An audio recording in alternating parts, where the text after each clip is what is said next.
Well, tears were flowing this evening at a campus memorial service for Brandon Adams. He's the Georgia Tech football player who died suddenly over the weekend. Fox 5's George Franco joins us from outside Bobby Dodd Stadium on the Georgia Tech campus. And George, do we know the cause of death?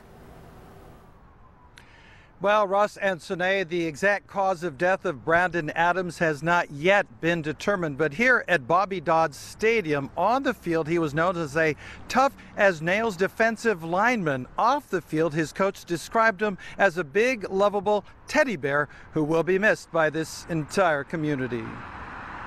The gun on the gridiron, he was a force to be reckoned with. And Terry gets rocked. Brandon Adams. Georgia Tech defensive lineman Brandon Adams. But the 21-year-old's life was tragically cut short early Sunday morning when, according to police, he collapsed at a home on Centennial Way in Atlanta. Obviously, this isn't something that was expected.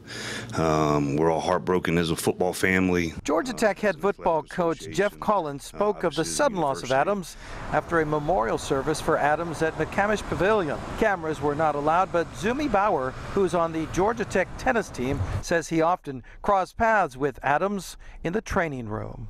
He's always smiling and always laughing and stuff. So, what does that say about him? I mean, as everyone said in there too, he's just a very lovable person. Atlanta police say after he collapsed, Adams was driven by a friend to Emory University Hospital Midtown, where he was later pronounced dead. The loss leaves a big hole in the team roster, but an even larger empty space in the hearts of many in the Yellow Jackets community. He was a big guy, but he had a heart as big as all outdoors. He's going to really be missed.